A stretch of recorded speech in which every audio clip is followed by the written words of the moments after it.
بگٹی صاحب تھے، دولتانہ، خاص طور پہ ولی خان، ان لوگوں نے یہ اس کو پیغامات یہی دیے. پھر AK بروہی صاحب بھی گئے، ان لوگوں نے ان کو یہی پیغام دیے کہ یہ آپ یہی کہیں کہ میں مغربی پاکستان کی دوسری سیاسی قوتوں سے بھی ملوں گا. تو وہ جو ڈیلے ہوئی، اور اس کے بعد یہ کہ جو آئین بننا تھا، کیونکہ یہ آئین ساز اسمبلی کے الیکشن تھے، آئین بننا تھا، اس میں یحییٰ خان نے جو LFO تھا، لیگل فریم ورک آرڈر، اس میں یہ پابندی لگا دی تھی کہ 120 دن کے اندر آئین بننا چاہیے، ورنہ یہ اسمبلی توڑ دی جائے گی. تو اس میں بھٹو صاحب کا موقف یہ تھا کہ بھی یہ 120 دن میں مشکل ہوگا، اس لیے اس سے پہلے مجیب اور بھٹو صاحب آپس میں کچھ فریم ورک طے کر لیں، پھر اسمبلی میں جائیں. اس کے لیے شیخ مجیب الرحمان تیار نہیں ہوئے اور ان لوگوں سے ملتے رہے. تو وہ پھر اتنا پریشر بڑھا دیا گیا کہ بھٹو صاحب نے بھی کہا کہ جو اسمبلی کے اجلاس میں جائے گا ان کی ٹانگیں توڑ دیں گے، اور یہ سب بڑا. تو افسوسناک واقعہ ہوا کہ آپ نے اسمبلی کا اجلاس ہی ملتوی کر دیا. اس کے بعد جو ہے بنگالیوں کا اعتبار پاکستان کی قیادت اور فوج سے بالکل اٹھ گیا. تو 23 مارچ جو ہے اس کے میں جب مئی میں گیا ہوں تو اخباروں کے دفاتر میں 23 مارچ کے اخبارات خاص طور پہ میں نے دیکھے تھے، بنگالی بھی اور انگلش اخبارات. تو 23 مارچ کو تو یہ لگ رہا تھا کہ بنگلہ دیش بن گیا ہے. بنگلہ دیش کے جھنڈے کی تصویریں بھی چھپی ہوئی تھی 23 مارچ 1971 کو، جب تک کہ حالانکہ وہ بھی پاکستان میں ہی تھا.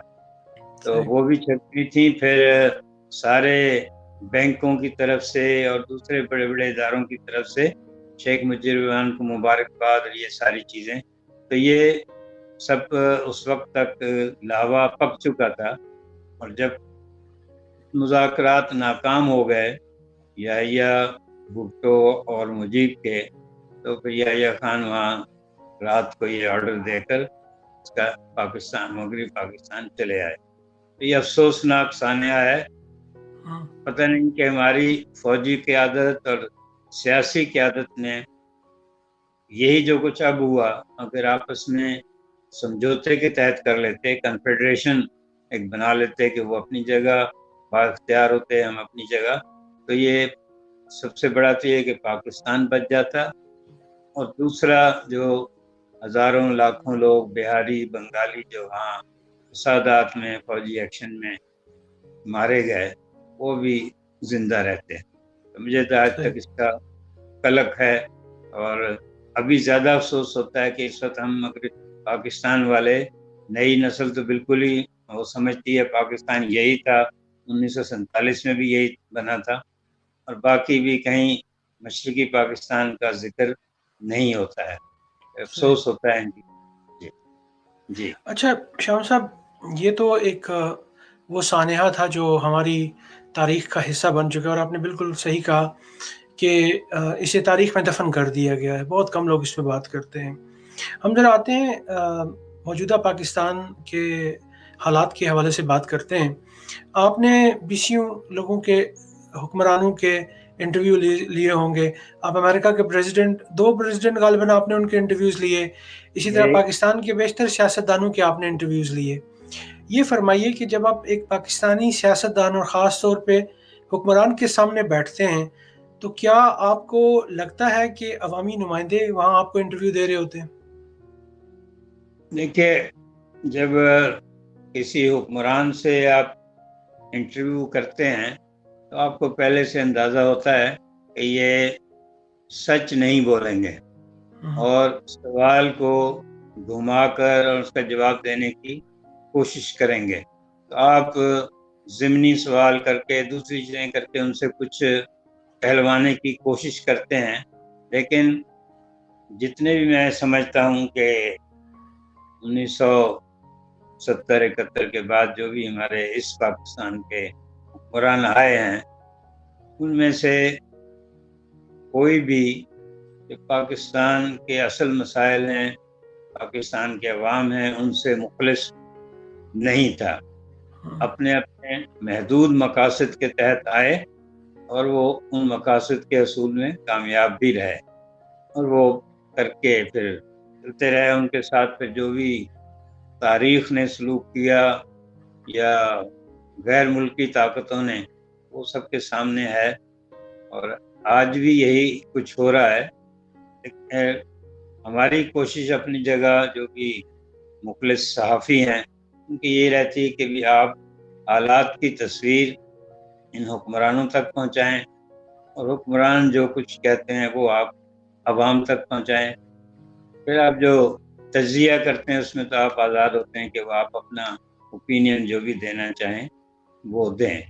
تو حکمرانوں سے میں آج تک ہم کوئی مطمئن نہیں ہوئے کہ انہوں نے کوئی یقیناً کوئی دل سے یا سچ کے ساتھ جواب دینے کی کوشش کی ہو. جی صحیح. اچھا، یہ ایک چیز میں آپ سے جاننا چاہوں گا کہ جس دور میں ہم نے کام شروع کیا وہ ایک بہت مختلف دور تھا. ٹیلی ویژن، ریڈیو، اخبارات سب بہت ماڈرن ہو چکے تھے. رسائل اور جرائد کا وقت کم ہو چکا تھا. آن لائن میڈیا بہت آ چکا تھا. یہ فرمائیے گا کہ جو آج کے دور کے صحافی ہیں اور جو آپ کے دور کے صحافی تھے ان کے اندر کیا فرق ہے؟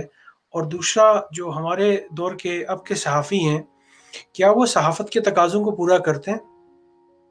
کہ ہر دور کے صحافت کے کچھ نظریاتی تقاضے ہوتے ہیں اور کچھ یہ ٹیکنیکل انجینئرنگ اور ان کے حوالے سے.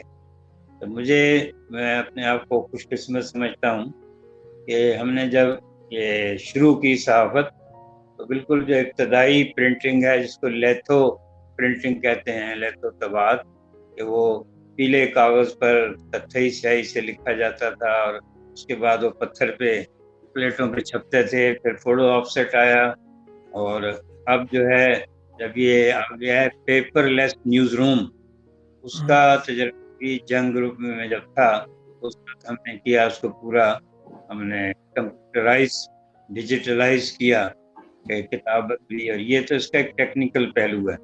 تو ٹیکنیکلی پاکستان کی صحافت کو ہم یہ کہہ سکتے ہیں کہ وہ دنیا کے دوسرے ملکوں کے برابر ہے کہ جو پرنٹنگ جو بھی ہے وہ ہیں. لیکن اچھا، اسی طرح جو ہمارا یہ آ گیا ہے سوشل میڈیا اور الیکٹرانک میڈیا، یہ بھی ٹیکنیکلی مشین کے اعتبار سے تو دوسرے ملکوں کے برابر ہے، لیکن پروفیشنلی کنٹینٹ کے لحاظ سے یہ ان کے برابر نہیں ہے. اس کی 2-3 وجوہات میں سمجھتا ہوں کہ ایک تو پاکستان میں نے ابھی بھی لکھا تھا کہ پاکستان میں ٹیلی ویژن بھی 1964 میں وقت سے پہلے آ گیا تھا. اس وقت ہمیں ضرورت تھی ایجوکیشن کی اور چیزوں کی، تو وہ ٹی وی لے آئے ایوب خان تاکہ ان کے فرامین ہماری خوابگاہوں تک پہنچتے رہیں. اس کے بعد مشرف صاحب یہ لے آئے پرائیویٹ ٹی وی چینلز. جب ان دونوں کے لیے نہ معاشرہ تیار تھا اور نہ اس کے پروفیشنلی ٹرینڈ لوگ تھے جو اتنے، اور تعداد بڑھتی گئی. میں جنگ میں تھا جب جیو میں ساری ابتدائی مراحل طے ہو رہے تھے، تو 3-4 جو بڑے ٹیلی ویژن ہیں وہاں تو انہوں نے اس کے ٹریننگ کے انتظامات کیے. مطلب جیو میں CNN کے لوگ آئے تھے جنہوں نے. اب یہ لوگ جو آتے ہیں وہ آپ کو ٹیکنیکلی تو ٹرین کر سکتے ہیں، لیکن آپ کی جو ثقافت ہے، ادب ہے، ماحول ہے، مذہب ہے، اس کے لحاظ سے یہ ظاہر ہے کہ ان کو اس کا علم بھی نہیں، نہ وہ کر سکتے. تو میں جو گیپ سمجھتا ہوں وہ یہ ہے کہ اب 70-80 سے زیادہ چینلز ہیں. اس نے جو مطلوبہ جو بھی اس کے ہیں رپورٹرز، اینکر پرسنز، کیا وہ لائنیئرز کہلاتے ہیں، دوسرا جتنا بھی ٹیکنیکل سٹاف ہے، وہ ٹرینڈ نہیں ہے، نہ تھا. اور یہ ضرورت بڑھتی گئی تو جو بھی لوگ آ رہے تھے رپورٹر کو بھی اسی دن ان کے ہاتھ میں مائک اور کیمرہ تھما دیا جاتا تھا. اسی طرح جو ڈائریکٹر نیوز وغیرہ بھی یہ تھے. تو دوسرا نقصان یہ ہوا کہ آپ کے پرنٹ میں ایڈیٹر کا ایک ایسا منصب تھا جس کے ذریعے سب ایڈیٹر رپورٹرز وغیرہ ان کی تیاری ہوتی تھی، تربیت ہوتی تھی، اور ایک کنٹرول ہوتا تھا کہ خبر جو ہے کس حالت میں چھپنی ہے، کیا چاہیے۔ ٹیلی ویژن چینلز میں کوئی ایسا منصب نہیں ہے ایڈیٹر کا۔ جو ڈائریکٹر نیوز ہے یا کنٹرولر نیوز وہ اپنی جگہ ہے، لیکن بات جو ہے چلتی ہے مالک کی۔ ہم نے دیکھا ہے سارے چینلوں میں ایک اچانک ٹکر چلنا شروع ہو جاتا ہے، وہ ڈائریکٹ مالک کی طرف سے آ رہا ہوتا ہے، پھر اچانک وہ ٹکر واپس بھی ہو جاتا ہے، وہی مالک نے کیا۔ تو جو ایک پروفیشنل آپ کا آرگنائزیشن ہونی چاہیے، وہ کیا کہلاتا ہے، آرگنزم یا وہ نہیں ہے، ٹرینڈ لوگ نہیں ہیں۔ جب پھر اس میں ان چینلز کے آنے کے بعد تو یہ ہوا کہ ہماری چاہے وہ سول حکومت ہو یا فوجی قیادت، اس کے نزدیک اب اخباروں کے ایڈیٹرز وغیرہ کی کوئی حیثیت نہیں رہی۔ پہلے عام طور پہ جو کرائسس ہوتے تھے یا ویسے ایڈیٹرز کو بلایا جاتا تھا، شیئر کیا جاتا تھا کبھی ہم آف دا ریکارڈ بھی کہ ہم یہ کرنے والے ہیں، کرنا چاہیے یا نہیں کرنا۔ پھر لاسٹ ہم نے 9/11 کے بعد مشرف آپ کی بہت اچھی وہ بریفنگ تھی، وہ اٹینڈ کی تھی، اس میں مجید نظامی مرحوم بھی تھے اور بھی سارے مالکان ایڈیٹرز وغیرہ۔ اب ایسا نہیں رہا، اب صرف جو اینکر پرسن ہے اس کی اہمیت ہے، اور اس کے بعد جو رپورٹرز ہیں متعلقہ بیٹس کے، ان کی اہمیت ہے۔ چاہے ان اینکر پرسنز میں اور رپورٹرز میں ان کا کتنا اپنا مطالعہ ہے، کتنی ڈیپتھ ہے، وہ ظاہر ہے کتنے سارے لوگ تو ساری ایک جیسی ڈیپتھ کے مالک نہیں ہو سکتے۔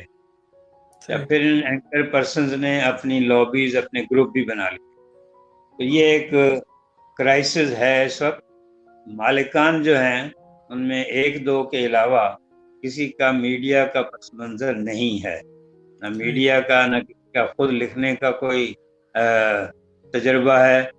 کوئی گھی بناتے ہوئے آ گیا ہے، سگریٹ بیچتے ہوئے، سونا بیچتے ہوئے، اسی طرح کچھ اسکول ہیں جن کے کالج اسکول سے وہاں سے پیسہ کما رہے ہیں، یہاں لگا رہے ہیں۔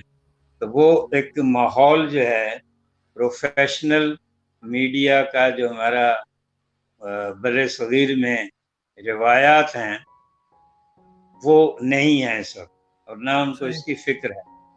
جو مالک آتا ہے اس کی اربوں روپیہ لگا کر اس کی پہلی خواہش یہ ہوتی ہے کہ ان کی ڈائریکٹ وزیر اعظم سے ملاقات ہو جائے، ISI کے چیف سے ہو جائے، اور آرمی چیف سے ہو جائے۔ تو یہ ان کے ارادے ہوتے ہیں، اور دوسرا انہیں پیسہ کمانا ہے۔ اس کے لیے ریٹنگ کا وہ جو ہے وہ بھی انہوں نے آپس میں ہی کچھ طے کر لیا ہے کہ اس ریٹنگ کو ایڈورٹائزنگ ایجنسیاں بھی مانتی ہیں اور یہ لوگ بھی۔ تو وہ کر کے ایک، میں بار بار لکھ رہا ہوں کہ یہ جو اہل سیاست ہیں یا حکمران، یہ ہماری 22 کروڑ آبادی میں سے 1.5% بھی نہیں بنتے، لیکن ساری کوریج انہیں 1.5% کی ہے۔ باقی ملک میں کیا ہو رہا ہے، 100 سے زیادہ یونیورسٹیاں ہیں، وہاں کوئی ریسرچ ہو رہی ہے نہیں ہو رہی، وہ نہیں ہے۔ انڈسٹری میں کیا ہو رہا ہے، اور کوئی ایسی رپورٹس پیکیجز نہیں آتے ہیں۔ بڑی بڑی کانفرنسیں ہوتی ہیں، اس میں اگر کوئی چھوٹا سا واقعہ ہو جائے، کوئی اسکینڈل یا خراب کوئی، وہ سارا ڈومینیٹ کر جاتا ہے اس کے انتہائی اہم موضوعات کی کانفرنس پر بھی۔ تو یہ ایٹیٹیوڈ میرا خیال میں ملک کے لیے اور ذہن سازی کے لیے بہت نقصان دہ ہے۔ صحیح جی اچھا، آپ کی جو صحافتی زندگی ہے اس میں سے تھوڑے سے حصے ہم بھی چراتے ہیں۔ یہ فرمائیے گا کہ آپ کا یادگار ترین انٹرویو کس کے ساتھ تھا؟ کہ جو غیر ملکی انٹرویوز میں تو سمجھتا ہوں میڈم اندرا گاندھی کا، کہ وہ ایک زمانہ ایسا تھا کہ اس وقت پاکستان انڈیا کے سفارتی تعلقات نہیں تھے، تو تو اس وقت ہمیں جانے کا موقع ملا. تو میرا خیال ہے سوئٹزرلینڈ والے ویزا وغیرہ دیتے تھے. تو جب میں گیا ہوں تو ممکن ہے کہ صرف واحد پاکستانی ہی ہوں میں جو اس وقت انڈیا میں موجود تھا. تو وہ جو ہے اندرا گاندھی کا انٹرویو وہ ایک قسم سے ایک تاریخ کے موڑ پر ہوا. پھر اس وقت ان کا بھی ایک اچھا ماحول تھا, انہوں نے بھی کھل کر باتیں کی جو بھی ہم نے سوالات کیے. دوسرا انٹرویو میں سمجھتا ہوں اسلامک سمٹ کے دوران جو یاسر عرفات آپ کا, ان سے دوبارہ بھی ملاقات ہوئی تھی جب وہ شہید ذوالفقار علی بھٹو کے قبر پہ حاضری کے لیے آئے تھے بے نظیر بھٹو کے دور میں. اس وقت بھی ان سے گفتگو ہوئی, لیکن وہ جو تھا اسلامک سمٹ میں وہ بہت اچھا ان سے لاہور میں آرا ہوا تھا, کھل کے باتیں نہیں. باقی جو انٹرویوز ہیں مطلب بھاشانی صاحب کا انٹرویو بھی بہت اچھا کہ ان کے گاؤں میں جا کے ہم نے انٹرویو کیا اور ان کے مرید آ رہے تھے, 1-1 روپیہ ان کو ان کے کھیسے میں ڈال کے جا رہے تھے. انہوں نے بھی بڑی کھل کے باتیں کی تھی. اور باقی ظاہر ہے کہ یہ الطاف حسین کا انٹرویو, اور جب مجھے جو اپنے پروفیشنلی ایک خوشی ہوتی ہے کہ سب سے پہلا انٹرویو بے نظیر بھٹو صاحبہ کا خلا کسی نے نہیں کیا ہوگا, میں 1970 میں کیا. اس وقت وہ اسٹوڈنٹ تھی اور بھٹو صاحب نے کہا کبھی یہ آئی ہیں چھٹیوں میں تو ان سے پاکستانی پولیٹکس پہ بات کریں. 1970 میں یہی 70 کلفٹن میں ان سے بات چیت ہوئی. اس کے بعد الطاف حسین سے بھی پہلا انٹرویو میں معیار افروزہ معیار نکال رہا تھا, اس کے لیے کیا.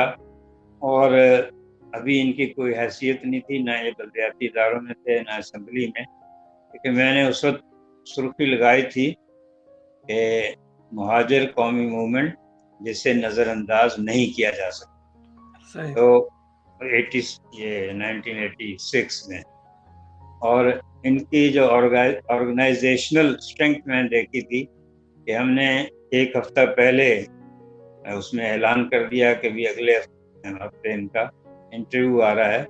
تو انہوں نے اپنی سارے جو بھی سیکٹرز اور یونٹس تھے وہاں اس کی فوٹو کاپی بنا کے لگا دی.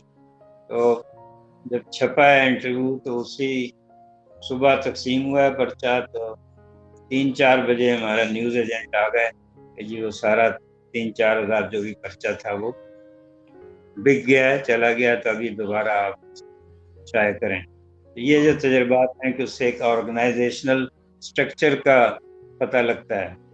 ایک انٹرویو کا ذکر میں بھی کروں گا, خان عبدالصمد اچکزئی, محمود خان اچکزئی ان کے والد, کہ وہ 22 سال کی جیلیں بھگتنے کے بعد پہلے سول لوگوں کی, پھر ایوب خان, پھر یحییٰ خان کے دور میں رہا ہوئے, تو جنگ اخبار کے ساتھ ہی گلی میں گرینڈ ہوٹل تھا چھوٹا سا, وہاں ٹھہرے تھے وہ.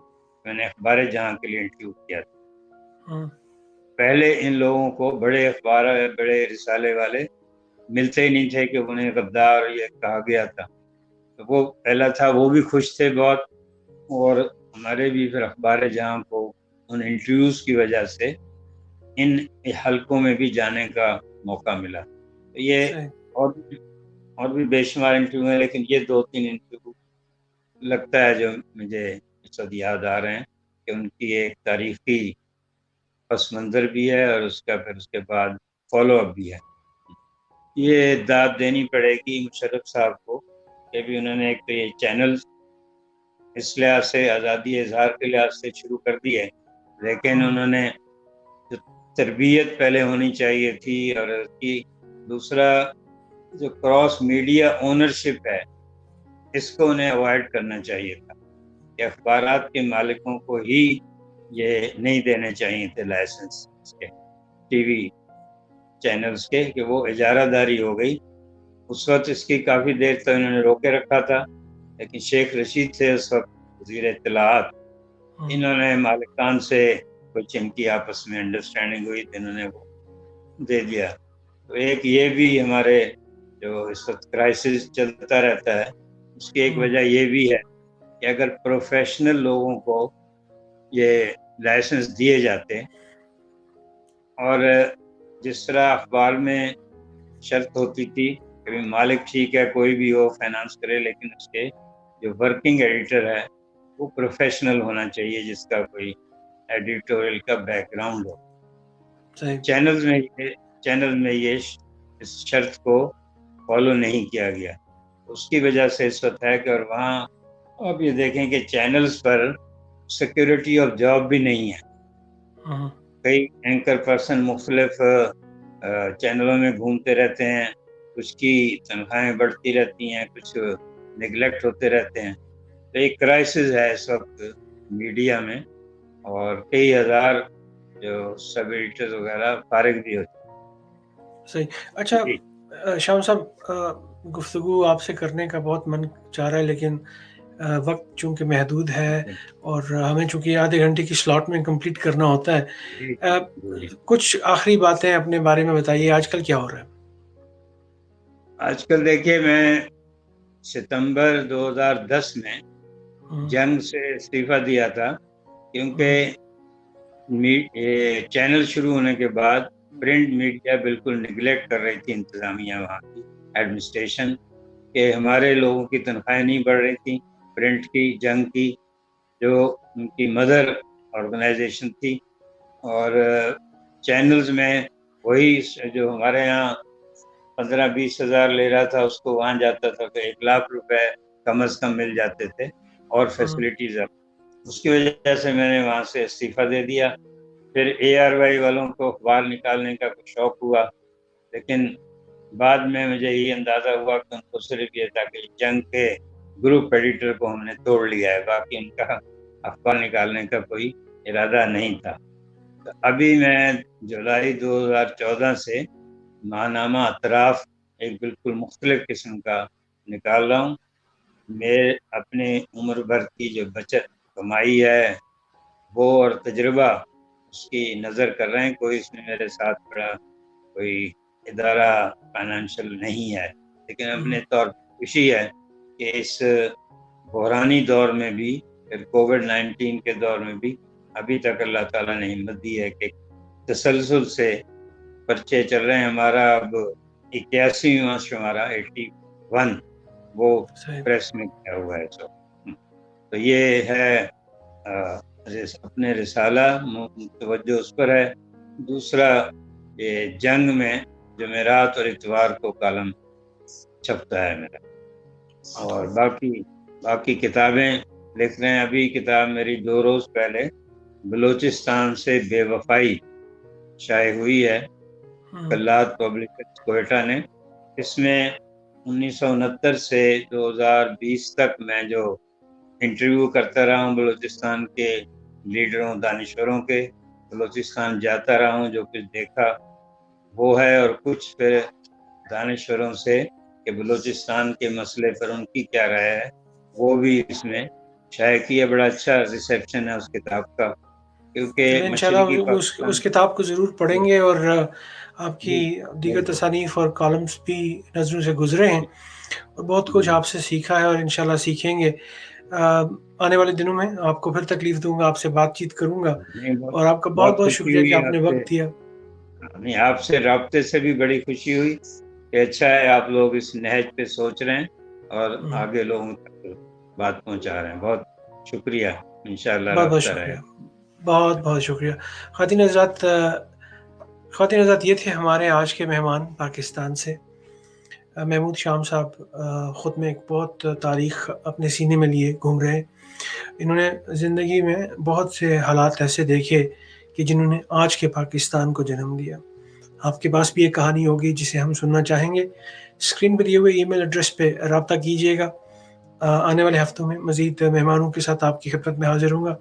تب تک اپنا بہت خیال رکھیے گا۔ فی امان اللہ، اللہ حافظ۔